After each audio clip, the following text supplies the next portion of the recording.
네, 일단 그 TTL은 그러하고요. 그래서 여기에 있는 각 레코드들에 대한 수명이다. 이렇게 보시면 되겠죠. 수명. 네. 그 다음에 이 TTL은 여기에서 이렇게 일괄적으로 지정을 하면 이제 모든 레코드들에 대해서 다 적용이 되기도 하면서 또 각각의 레코드들에 대해서 또 따로 줄 수도 있다 하는 거예요. 그래서 여기에 뭐 이거는 내가 더 오래 주고 싶다 그러면 여기다가 뭐 원데이 이런 식으로 해놓을 수 있는 거죠. 예, 추가로 요게 그겁니다. 그 이름에 대해서 TTL 값을 각각 하나의 레코드에 대해서 별개로 지정을 할 수도 있다. 그리고 여기에서 지정을 하면 그것이 이제 전체적으로 적용이 된다. 그렇게 보시면 되겠고요. 그 다음에 여기에 이제 그 스타트 오브 오토리티 레코드가 맨 처음에 옵니다. 이게 첫 번째. 그러니까 여기 이거는 이제 TTL이고, 그다음에 이거는 이제 뭐 코멘트고요. 이게 이제 실제적인 첫 번째 레코드고요. 이것의 레코드의 이름은 여기 보시면 이제 레코드의 이름은 여기에 그 항목들이 이름, 그 다음에 여기에 TTL 그리고 클래스, 레코드 이런 식으로 오거든요. 그래서 이 이름이 지금 요것이고요. 그 다음에 이제 TTL은 생략했고요. 이게 그대로 쓰이고 있고, 그 다음에 이제 클래스가 IN. 이게 이제 인터넷에서는 IP 버전 4, 버전 6에서는 다 클래스가 IN이에요. 인터넷이란 뜻이 되겠습니다. 그 다음에 이제 레코드의 유형이 이제 이게 그 레코드의 종류죠. 어떤 내용, 어떤 그 종류의 어떤 유형의 데이터냐 하는 것을 나타내는 거죠. 그래서 지금 스타트 오브 오토리티 레코드다. 다음 페이지에 나와 있는데 이란 뜻이고, 그리고 이제 거기에 대한 항목 데이터들이 여기에 있어요. 그래서 항목 데이터들 같은 경우에 여기엔 이제 여기 위에도 써 있구나. 예. 여기 이름 오리진이라고 되어 있는데 뭐 그거에 대해서 좀 이따 설명하고요. 일단 클래스, 레코드, 그다음에 mname, rname. 이 mname은 뭐냐면 그 네임 서버의 마스터 네임 서버를 나타냅니다. 그래서 마스터 네임 서버를 써주면 되고, rname이라고 하는 건 이건 이제 연락처예요. 이 관리자의 연락처. 그래서 메일 주소로 쓰게 되어 있습니다. 네. 그런데 여기에서 이제 그 포맷, 즉 그 뭐라 그럴까, 어떤 신텍스를 주의해야 됩니다. 일단 스테이트 오브 오토리티 레코드라는 건 이제 이 그 도메인에 대해서 내가 관리를 하는 그 주체가 누구냐에 대한 정보를 주고 있어요. 네. 스타트 오브 오토리티 레코드는. 그래서 이제 맨 첫 번째 이 오리진에 대한 이름이 원래는 정확하게는 뭐 이런 식으로 쓰면 되겠죠. 사실은 js.dynet.cf 뭐 이렇게 쓰면 되겠죠. 이렇게 그 도메인 네임을 써줘도 되지만 그것을 이렇게 골뱅이로 써줘도 똑같습니다. 그 도메인에 대해서는 그것이 이제 어디에서 정의된 거냐면 사실은 VM1 경우에 여기에서 이미 정의가 된 여기에서 정의가 된 거잖아요. 여기 보면 js.dyinput.dyc.cf dy넷이 아니구나. 미안합니다. 여기 dy넷이군요. dy넷이 아니고 dyc.cf죠. 에 대해서 이 존에 대한 데이터베이스가 이거니까 이 파일에 들어가서 그 골뱅이라고 하는 것이 이것을 나타낸다. 이 도메인을 나타낸다. 이렇게 보시면 되겠어요. 그래서 이것이 이제 그 관리하는 존에 대한 오리진, 그 바로 원천이란 뜻이죠. 시작점, 관리의 시작점이 여기다 하는 뜻이 되겠고요. 이렇게 쓸 수도 있고 골뱅이로 쓸 수도 있다는 건데, 이제 뭐 문제는 이렇게 이름으로 쓸 때 주의할 점은 반드시 이름 뒤에 점을 찍어줘야 됩니다. 루트를 나타내기 위해서. 왜 그러냐면 만약에 여기서 점을 찍지 않으면 다 마찬가지예요. 다 이름을 쓸 때 맨 뒤에 점을 찍지 않으면 그 뒤에 오리진이 따라붙는다고 가정을 해요. 그러니까 이렇게 그냥 써놓으면 이것.js.dynet.cf라고 생각을 합니다. 이 네임 서버는 이게 더 추가가 된다고 생각해요. 그래서 반드시 뒤에다가 여기가 시작점, 루트다 하는 점을 찍어줘야 된다 하는 겁니다. 그래서 여기에 보시면 네임 서버도 마찬가지예요. 그래서 이것의 네임 서버가 이제 ns1. 아까도 얘기했지만 마스터는 이렇게 돼 있죠. ns1.js.dys.cf인데 점을 찍어줘야 된다는 거죠.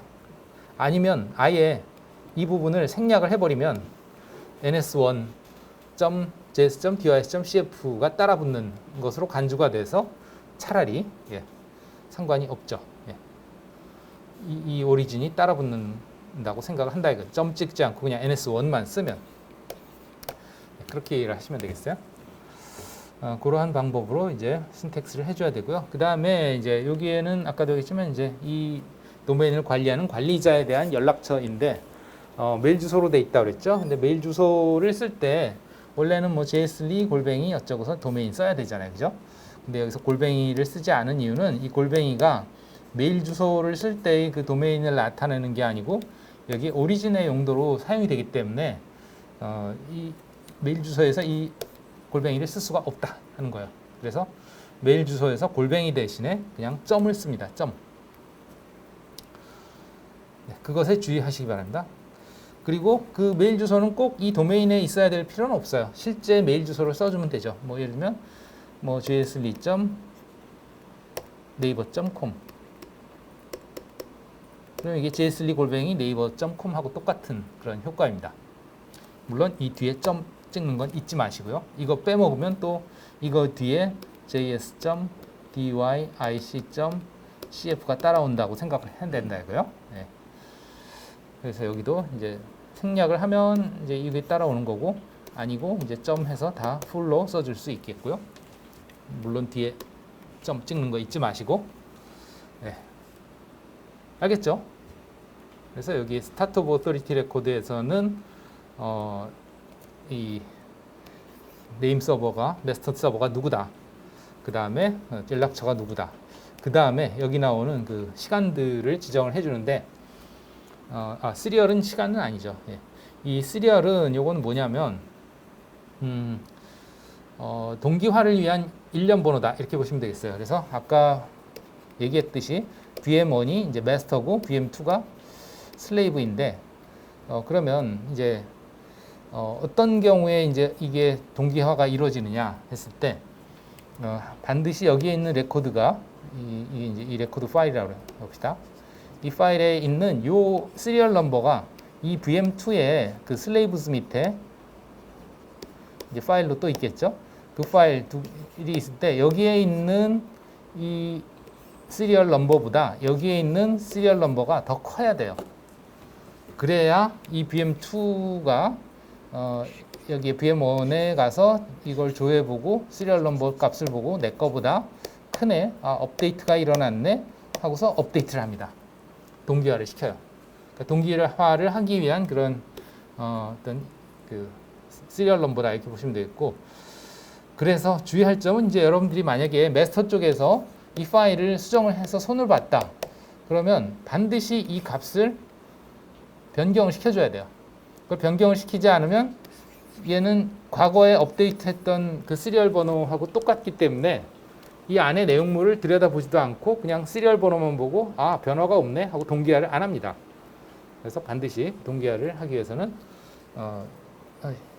슬레이브한테 동기화를 시켜주기 위해서는 이 시리얼 넘버를 증가시켜야 된다 하는 거 잊지 마시기 바랍니다.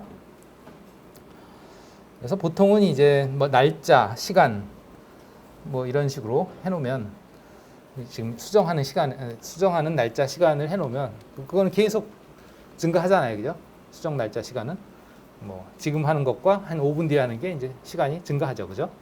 뭐 그런 식으로 해도 되고, 뭐 지금 날짜, 그 다음에 1번, 2번, 3번, 4번 그런 식으로 해도 되고, 뭐 그거는 이제 뭐 하기 나름이긴 합니다. 어쨌든 이것이 이제 시리얼 넘버가 그런 용도로 쓰이고, 그 다음에 이제 리프레시라는 것은 이제 이 슬레이브가 얼마마다 이 마스터의 데이터베이스를 조회를 하냐 하는 거죠. 그래서 여기는 3600으로 해놓으면 이건 이제 초입니다. 기본적으로 3600초, 즉 1시간마다 이제 조회를 하죠. 물론 조회를 해서 시리얼 넘버가 컸을 때 동기화를 시킨다.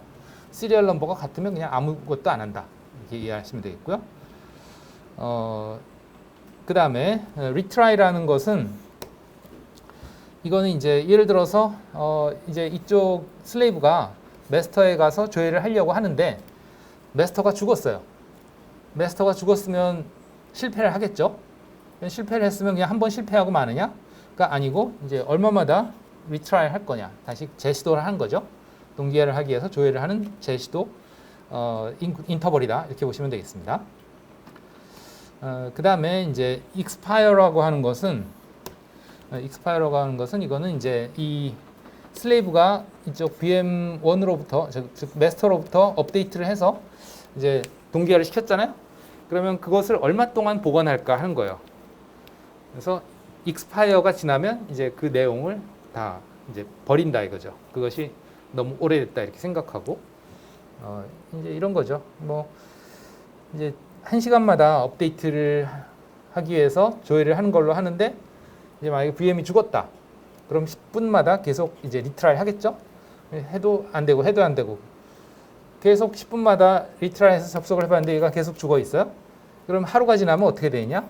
이제 얘가 갖고 있던 과거에 동기화했던 그 내용들이 여기서 다 사라진다 이거예요. 그러니까 VM2도 서버에 이제 레코드가 남지 않는 거죠. 이 시간이 지나면.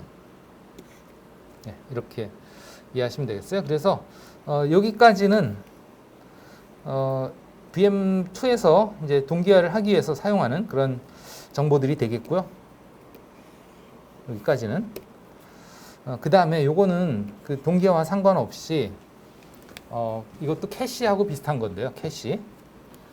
즉 그 이제 이것을 조회한 캐시 서버들에 대한 얘기예요. 이 TTL과도 비슷해요. 그래서 TTL은 여기서 성공적으로 조회해간 그 데이터를 캐시 서버에 저장하는 시간이라면, 요 미니멈이라는 거는 뭐냐 하면 그 반대예요. 여기서 조회를 했는데 조회에 실패를 했어. 뭔가 정보가 없어. 그래서 실패를 한 그런 케이스에 대해서 그 실패한 것이 얼마 동안 유효할 것이냐 하는 거예요. 그래서 이제 캐시 서버가 이제 이 오토리테이티브 서버에 와서 이걸 조회해서 그러니까 쿼리를 한 거죠. 쿼리해서 이제 네임 서버가 조회를 해가지고 주려고 했는데 없어. 정보가 없어서 실패를 했어요. 그러면 그 실패한 내역을 이제 캐시 서버한테 주거든요. 그것을 얼마 동안 보관하고 있을 거냐. 즉 여기에 네가 요청한 내용이 없다 하는 그런 정보죠. 그런 정보가 이 시간 동안 이 캐시 서버에 저장이 돼요. 그래서 캐시 서버는 누군가가 다시 질의를 하면, 클라이언트가 질의를 하면 또다시 여기에 접속하는 게 아니고 요 시간 동안은 그 똑같은 것에 대해서는 그거에 대해서는 정보가 없다 하고 여기서 그 캐시를 가지고 바로 돌려줘요. 그러니까 제대로 된 정보가 아니고 없다는 정보를 돌려주는 거죠. 클라이언트들한테. 그것을 얼마 동안 보관할 거냐? 여기도 뭐 1분으로 해놨는데 1분으로 해놓은 이유는 아까도 마찬가지로 여러분들이 하다 보면 틀려서 여기에 저장을 해놔야 되는데 없는 정보들이 있어서 그걸 조회를 했을 때 그것에 대해서 이제 빨리 고쳐가지고 확인을 하기 위해서는 이 시간을 짧게 해놔야 그래 여러분들이 실습상에 편리함이 있겠죠, 그죠? 그래서 짧게 해놓은 거예요. 현실에서는 뭐 사실 그런 것들이 뭐 좀 더 길게 가져가는 것이 좋겠죠. 예.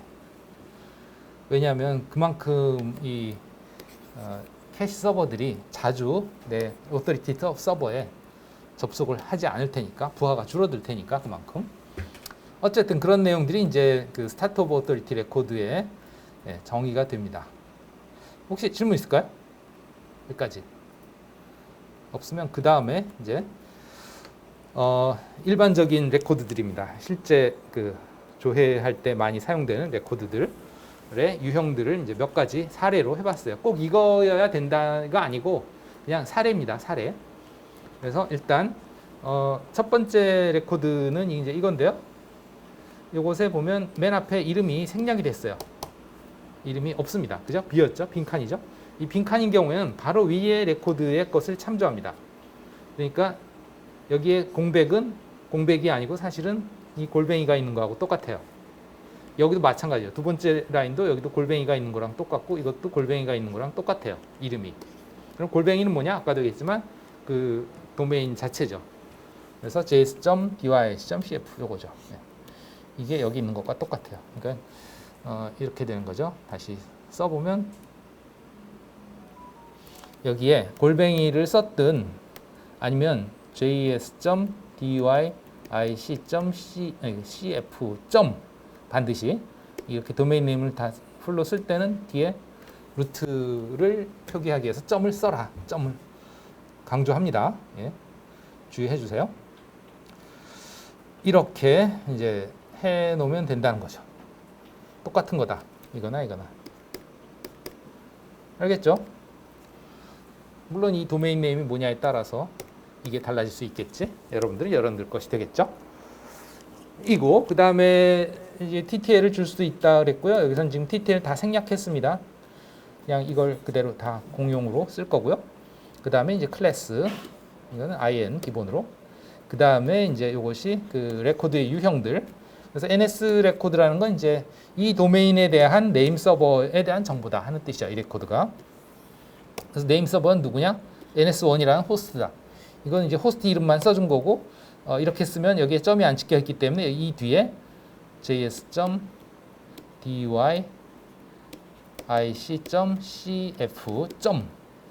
이 생략이 된 것이다. 즉, 이 그 네임 서버는 이것이 있다고 간주를 한다. 알겠죠? 그러니까 이게 아까 봤던 과제에서 봤던 바로 이것에 대한 정의랑 똑같은 거죠. 이거.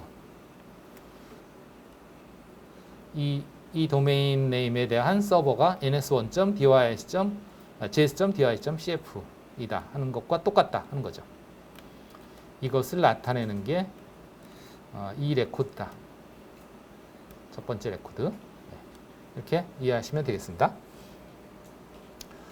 그 다음에 두 번째 레코드는 이제 두 번째 그 슬레이브 네임 서버죠. 네, 똑같은 형식으로 세컨더리 네임 서버. 이렇게 해서 이 두 개가 이제 네임 서버에 대한 레코드. 그 다음에 이 네임 서버에 대한 그 레코드에 대한 네임 서버 레코드에 대한 IP 주소가 반드시 지정이 되어 있어야죠. 얘네들은 이 도메인에 속하기 때문에 어디 갔지? 네, 지워버렸네. 예, 이 도메인에 속하기 때문에 이 도메인에 그죠? 그렇기 때문에 이 도메인에 속한다는 얘기는 이 도메인 네임 서버에서 그 IP 주소를 이 이름에 대한 IP 주소를 관리해야 된다는 뜻이에요. 그래서 이 ns1, ns2에 대해서는 물론 여기도 이제 js.dys.cf 요게 생략이 된 겁니다. 생략이 됐으면 점을 안 찍었기 때문에 맨 뒤에 점을 안 찍었기 때문에 이것이 추가가 된다고 가정이 되는 거예요. 네. 그래서 이것에 대한 A 레코드가 이제 어드레스에 대한 레코드죠. 그죠? 그래서 이 이름에 대한 어드레스가 이거다.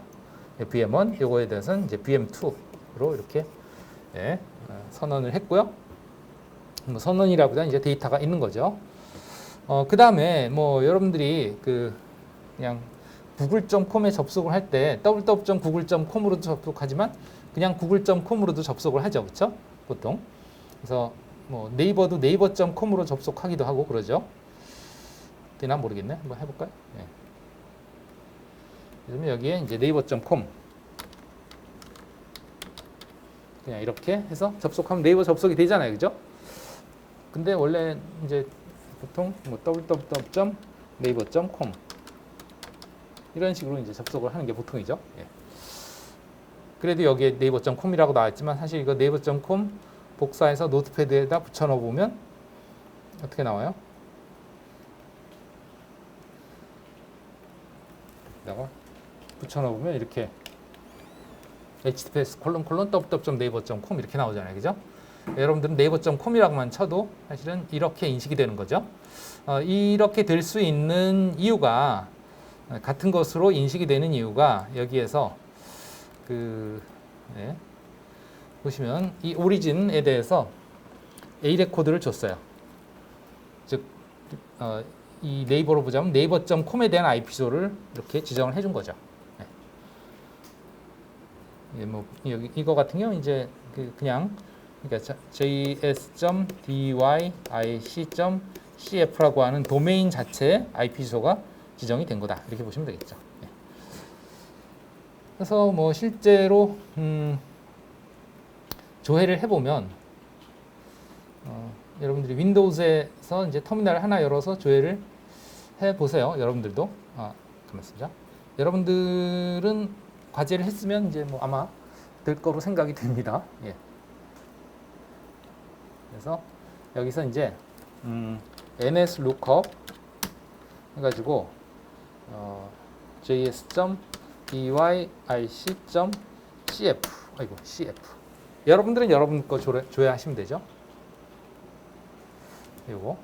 근데 여기서 이제 주의할 점은 그냥 이렇게 하고 엔터를 치면 어떻게 되냐 하면 어디에다 물어보느냐. 지금 여러분들의 윈도우즈에 설정되어 있는 네임 서버에 질의를 하겠죠. 기본 그 캐시 서버에다가. 그러면 반드시 이렇게 타임아웃이 나옵니다.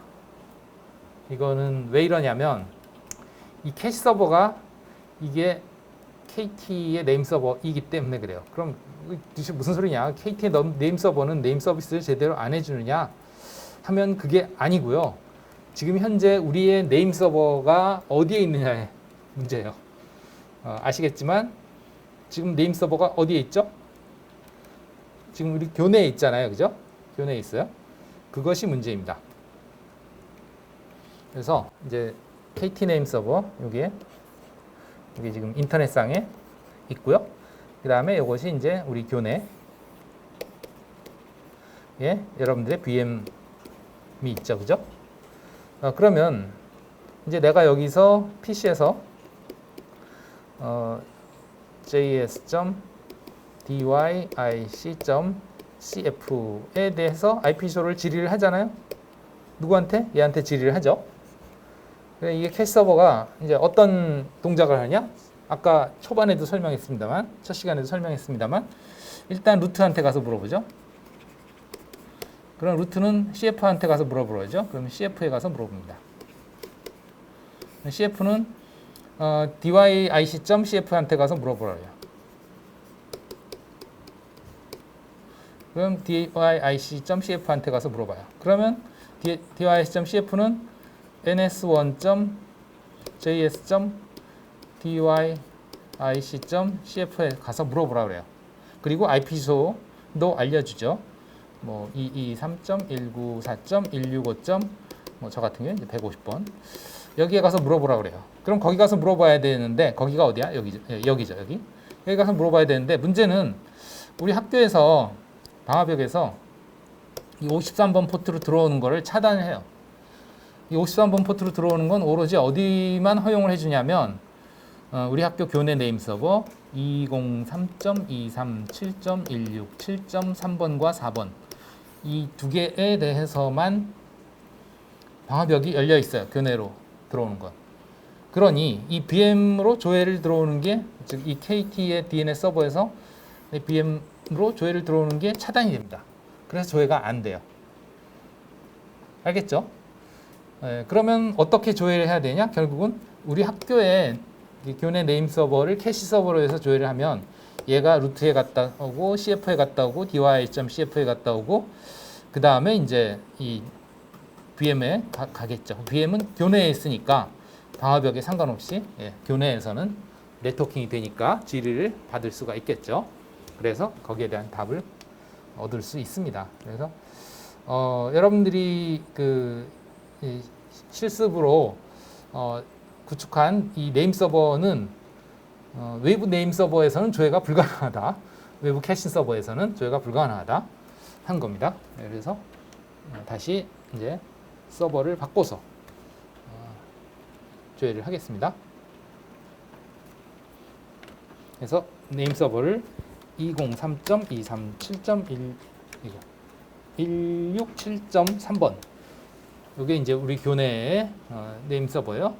여기다가 이제 요청을 하면 이렇게 답을 준다 이거죠. 알겠죠? 여러분들 것도 해보세요. 아마 과제를 다 했으면 여러분들 것도 될 겁니다. 되나요? 네. 네, 되면 이제 네임 서버 구축이 일부 성공한 거죠. 네. 질문 있나요, 혹시? 없나요? 네. 자, 그러면 그 다음에 또 이제 뭐 얘네들도 한번 조회해 보시죠. 뭐 같은 방법으로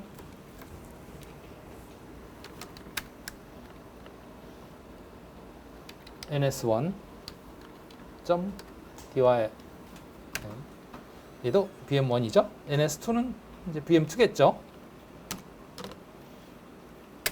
네, 똑같이 이제 됩니다. 그럼 여기에서 보시면 이제 권한 없는 응답이라고 나오죠, 그렇죠?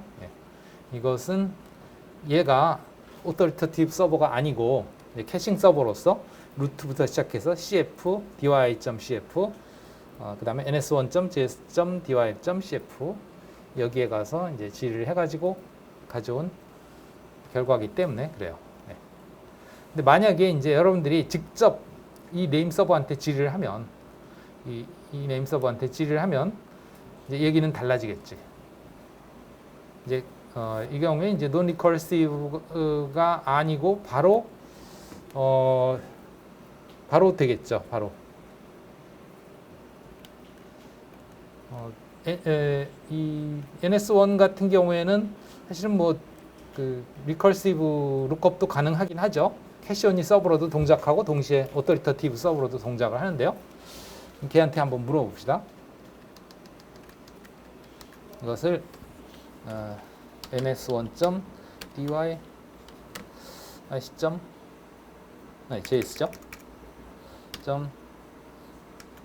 js.dy cf한테 문의를 합시다. 이것도 안 되겠네. 이것도 얘의 IP 주소를 아마도 KT의 네임 서버한테 가서 질의를 할 테니까 얘의 이름을 찾을 수가 없을 거예요. 그래서 여기를 IP 주소로 그냥 줘야 되겠네요. IP 주소로 주겠습니다. vm1의 IP 주소. 아니면 뭐 이런 식으로 하면 되겠죠. js.dynet.cf 이 dynet.cf 도메인에 대한 서비스는 저쪽 제가 따로 네임 서버를 외부에 구축을 해서 거기에서 동작을 하고 있기 때문에 이 vm1에 대한 IP 주소를 조회를 할 수가 있죠. 캐시 서버를 저쪽 KT 서버를 쓴다 하더라도 어쨌든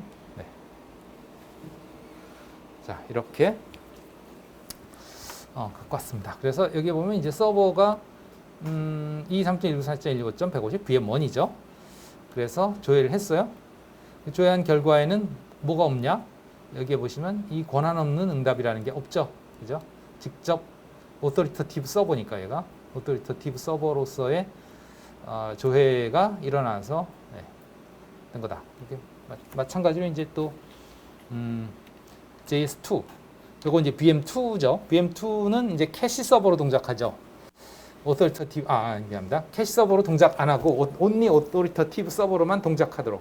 그죠? 리커스 룩업을 노로 했으니까 얘도 이제 캐시 서버로만 동작을 해서 오토리터티브 서버로만 동작해서 똑같이 답을 하겠죠. 이와 같이 얘도 권한 없는 응답이 없이 그냥 바로 권한이 있는 응답을 해주고 있습니다. 질문 있나요? 없나요? 오케이. 이렇게 알아봤고요. 그 다음에 여러분들도 이거와 똑같이 했나요? 이 레코드 파일을 이와 똑같이 했나요? 어때요? 뭐 다르게 한 게 있어요? 없어요? 그냥 다 이래요? 똑같아요? 뭐 다르게 한 학생 혹시 이 레코드들을 그냥 이대로 했어요? 예? 이대로 했으면 일단 여기 있는 건 먼저 설명을 합시다. 그러면 그 다음에 이제 윈 이거는 뭐냐면 이 PC의 IP 주소에 대한 이름을 그냥 정해놨어요. 그래서 win.js.dyic.cf가 되겠죠. 그러면 이제 내 PC인 거죠. 이게 내 PC에 대해서 IP 주소를 한번 지정을 해봤다 하는 겁니다. 그래서 여기도 그냥 ns-lookup으로 해서 우리 학교 서버를 써서 합시다. win 하나 둘 셋 win win.js.dy.cf를 찾을 수가 없다. non-existent domain 없네. 네. 확인해 보겠습니다. VM1의 데이터베이스에 제가 없나 보네요. 여기에 네, sudo cat 해서 볼게요. sudo cat var named 밑에 js.dy ic.cf.zone 파일이 있는데 아이고 여기가 또 붙었네. VR 밑에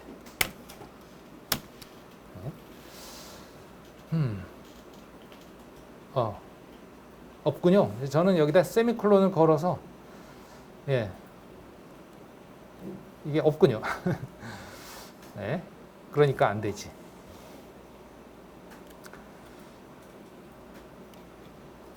여러분들은 그냥 요 세미콜론 없죠, 그죠? 저는 일부러 그냥 걸어놨어요, 세미콜론. 왜냐하면 이제 편집을 하기 위해서 틀린 것을 이제 고쳐보기 위해서 그렇게 한 거예요. 네. 그 다음에 www 일단 요거는 나중에 고치기로 하고 www는 있네요. 여기도 있습니다. 그래서 이거 같은 경우에는 아이고 넘어갔네. www는 이제 레코드가 cname 레코드예요. 그래서 이거는 이것이 이제 가명이라는 뜻이죠. 본명이 아니고 별명이다. 그래서 www.js.dyIC.cf는 이 본명이 뭐냐? 본명이 이거다. 이게 뭐야? 오리진 그냥 이거죠, 그죠? 이거 자체. 이것에 대한 가명으로 이걸 해놓은 거다. 이게 바로 여러분들이 아까 봤지만 네이버.com에 접속을 했을 때 네이버.com으로 접속을 하든 www.naver.com으로 접속하든 똑같은 효과를 낳는 거죠. 이렇게 하면 사실은 이것의 본명은 이거다. 그래서 이것의 IP 주소를 알게 되는 거죠. 그래서 여기서도 이제 윈도우에서 조회를 해보면 윈도우가 아니네. 마찬가지로 윈도우에서 조회를 해보면 nscope에서 www. 그래서 조회를 해보시면 이렇게 조회를 할 수가 있겠다 는 거죠. 그래서 여기 보면 이제 이름은 이거다. 그러니까 이게 본명이 아니고 이게 가명이라는 걸 알 수 있죠. 엘리어스. 그리고 그 이름에 대한 IP소는 이거다. 이걸 알려주는 거죠. 우리가 이거는 지난번에 네트워킹 기초에서도 www.dtinfo.net에 대해서 똑같았죠. 그죠? www.dtinfo.net에 대해서 조회를 하니 그것에 대한 캐노니컬 네임은 ns.dtinfo.net이었고 그것에 대한 IP소는 뭐 147. 어쩌고저쩌고 뭐였죠. 그죠? 그런 식으로 썼잖아요. 그죠? 그래서 이거를 조회를 하면 단지 그 본명뿐만 아니고 이 본명에 대한 A 레코드 본명에 대한 A 레코드는 이거죠. 그죠? 이것까지 같이 이제 딸려오는 거죠. 그죠? 여기 보시면 본명뿐만 아니고 본명에 대한 A 레코드까지 같이 조회를 해온다 하는 거예요. 질문 있나요? 없나요? 오케이. 그 다음에 또 보겠습니다. 이렇게 에일리어스 봤고요. 또 여기에 또 다른 에일리어스도 있어요. 저도 있나 보겠습니다. 있군요. 이 엘리어스는 fave.js.dys.cf인데요. 내 도메인 네임으로 구글을 별명을 달았어요. 그러니까 꼭 내 도메인에 있는 이름에 대한 별명만 하는 것은 아니다. 가능한 것은 아니다. 그냥 전 세계에 있는 어떤 도메인 이름이건 내가 그냥 내 도메인 이름으로 별명을 붙여서 쓸 수도 있다 하는 뜻이에요. 네. 그래서 fave. 이제 여기에서 nslookup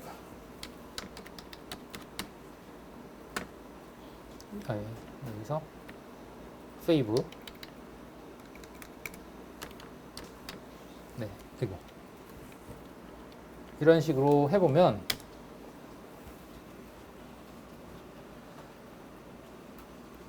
이 fave.js.dys.cf에 대해서 이제 조회를 해보면 그것의 이름은 이거다. 그죠? 그 다음에 주소는 이거다. 하는 걸 알 수 있고, 이 얘기는 뭐냐면, 이제 사실은 이제 이 네임 서버가,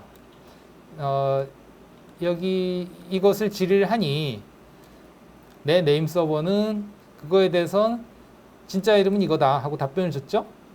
그러면 거기서 끝난 게 아니고 이 캐시 서버가 다시 이거에 대해서 또 조회를 하러 간 거죠. 그죠? 조회를 하러 가서 그거에 대한 IP소까지 다 싹 알아와서 건네줬습니다. 알겠죠? 그러니 뭐 이 IP소까지 알아왔으니 이제 내가 그 i름으로 fave.js.device.cf로 구글에 접속할 수 있는 거죠. 이해가 돼요? 네? 그러니까 꼭 굳이 같은 도메인에 있는 이름이 아니더라도 에일리어스 지정이 가능한 것을 보여주고 있습니다. 그 다음에 이제 여기는 네이버 같은 경우 NAB로 했습니다. 그래서 여기서 마찬가지로 fave 대신에 NAB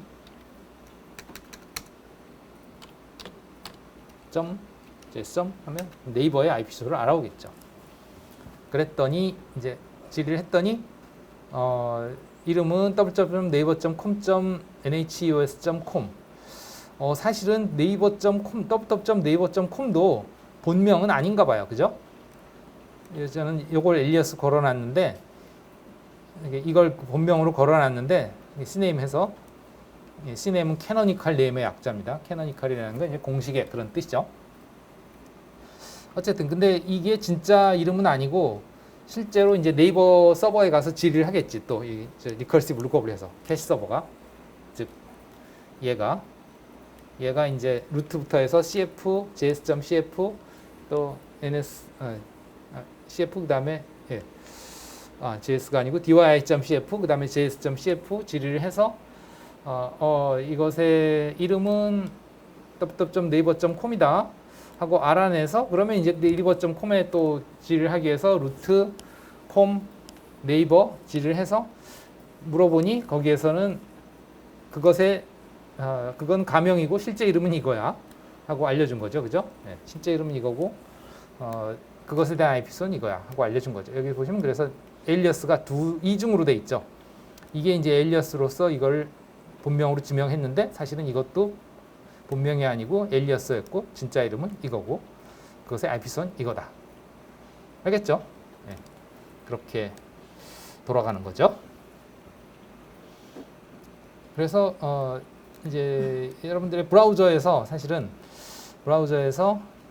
이제 주소창에 이걸 입력하면 네이버에 접속이 돼야 되겠지. 근데 지금은 안 되죠. 왜?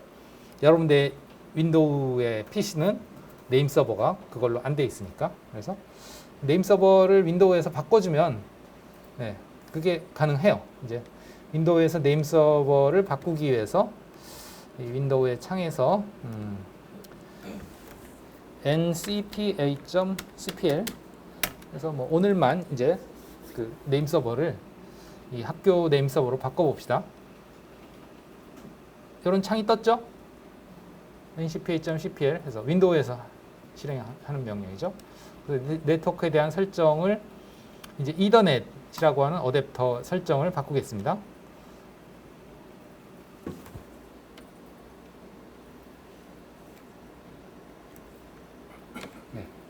이더넷에 대해서 속성 이게 TCP/IP 버전 4 인터넷 프로토콜 버전 4 속성 여기에서 이제 다음에 DNS 서버 주소 사용해서 여기에서 주소를 이제 교내 네임 서버로 두 개를 바꿔주시면 되겠습니다. 그래서 203.237.167.3번하고 203.237.167.4번하고 이렇게 DNS 서버를 바꿔주시면 이제 윈도우에서 기본으로 거기에 가서 조회를 하겠죠. 네. 해서 닫기 하고 다시 이제 뭐 브라우저 창을 열어서 접속을 해봅시다. 브라우저 창을 열어서 여기에서 예를 들면 아까 여기서 fave.js.dyc.cf 이런 식으로 이제 접속을 해보는 거죠. 그럼 구글로 접속이 되겠죠. 네. 네. 요거는 이름을 이렇게 주면 이 구글에서 접속을 안 시켜주는 것 같으네요. 네. 다시 그러면 네이버를 해볼까요? nav.py js. nav.py js.pyic.cf.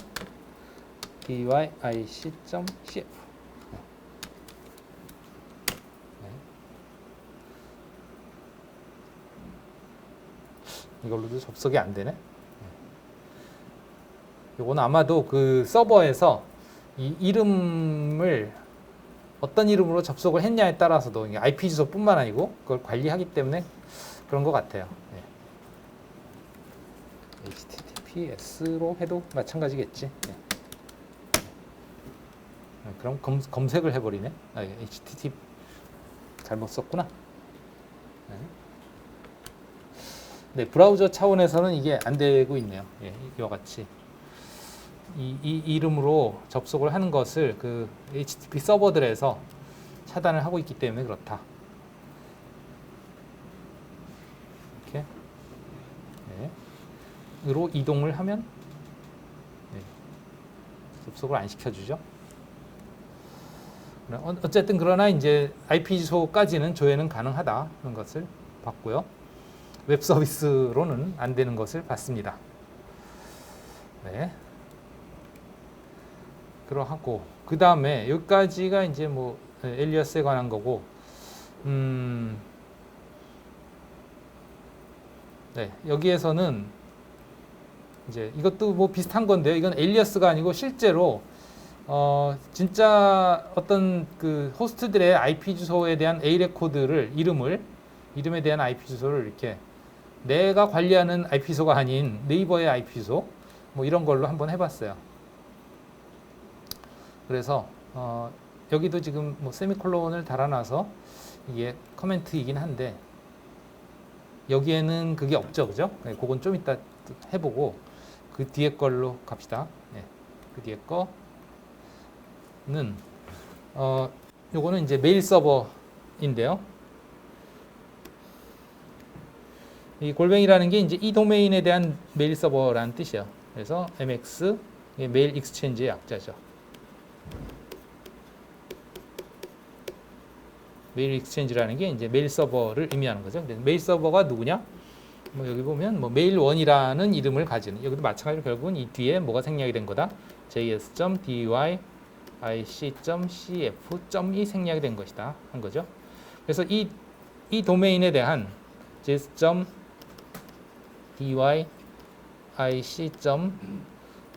도메인에 대한 네임 서버는 이 녀석이다. 그리고 이 녀석의 뭐 IP 주소는 뭐 이거다. 네, 그냥 이 IP 주소도 그냥 가상의 IP 주소예요. 그러니까 지금 메일 서버는 우리가 구축을 할 건 아니지만 만약에 메일 서버를 구축한다면 이 IP 주소를 가지는 서버에 메일 서버 그 뭐 프로그램 소프트웨어죠. 설치하고 설정하고 이제 실행시켜 놓고서 이제 네임 서버에서는 이런 식으로 메일 서버를 지정을 해줘야 된다는 거죠. 그러면 이제 만약에 여러분들이 메일을 뭐 jsd. 골뱅이 js.dyic.cf라는 메일 주소로 메일을 보내면, 그러니까 받는 사람 메일 주소로 이걸 하면 그 이제 보내는 쪽의 메일 서버에서는 이 js.dyi.cf에 대한 메일 서버를 조회를 하는 거죠. DNS 조회를 해서 메일 서버가 이거구나. 그것의 IP 주소는 이거구나 하고서 이제 이 IP 주소에 접속을 해서 메일을 송신을 하는 거죠. 그러니까 이런 식으로 구조가 되는 거죠. 이쪽에 이제 여러분들의 메일 서버, 네이버의 메일 서버가 있다고 치고요. 지금 요 js.dyic.cf 메일 서버가 있다고요. 그럼 이제 네이버의 메일 서버에서 받는 사람을 이 주소로 메일을 작성을 한 다음에 보내기 버튼 누르면 이 메일 서버는 이제 이 네임 서버에 여기에서 이걸 조회해 가지고 IP 주소를 알아내서 여기에 접속해서 메일을 발송을 하는 거죠. 이 이메일 서버에. 그럼 이제 여기에 저장이 되겠죠. 메일이. 네, 그런 식으로 메커니즘이 된다. 그걸 위한 설정이다. 이 두 개의 설정은. 그렇게 이해하시면 되겠어요. 네, 이렇게 우리가 몇 가지 그 사례를 가지고서 몇 가지의 그 레코드에 대한 설정들을 알아봤습니다. 그리고 뭐 테스트를 해봤어요. 여기에서 뭐 메일 서비스의 서버를 테스트를 해보려면 윈도우에서 윈도우 창이 어디 있냐? 도대체 그 도메인의 메일 서버가 뭐냐 하는 것을 찾아보려면 이런 식으로 조회를 할 수가 있겠습니다. 그래서 nslookup 이런 식으로 해서 그냥 조회를 하는 게 아니고 여기서 set type 마이너스 타입은 하고서 뭔가를 주면 돼요.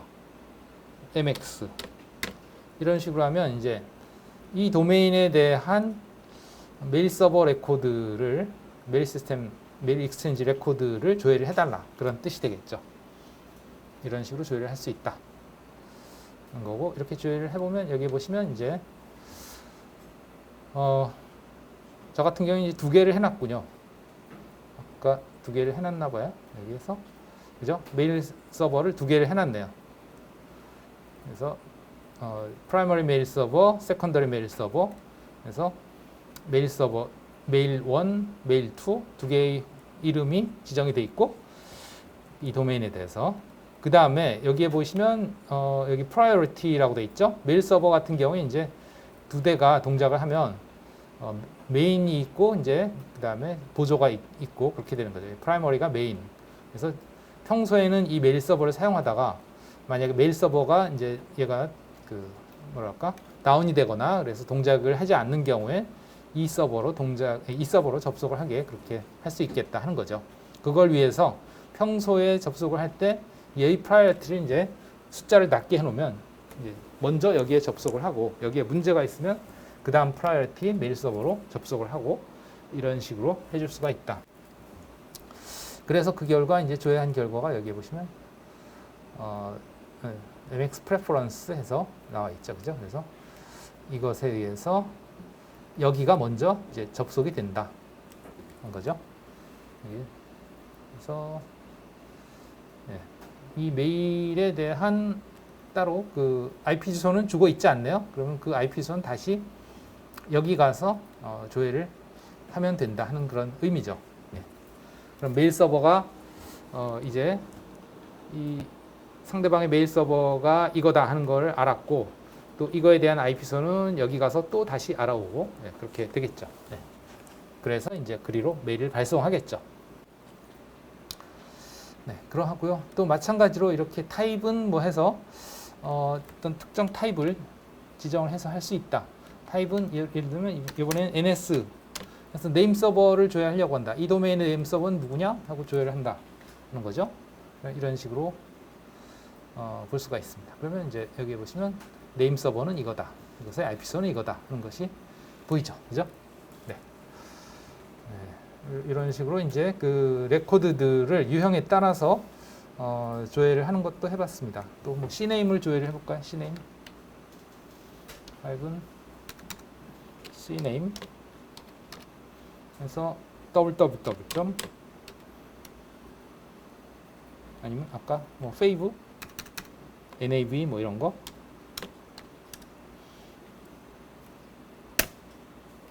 이렇게 조회를 하면 즉 이것의 이 별명인데 별명의 본명을 조회를 하면 캐널칼륨은 본명은 www.naver.com이다. 네. 이렇게 답을 얻을 수 있었다. 네. 여기까지 질문 있을까요? 네, 없으면 좀 쉬었다 합시다.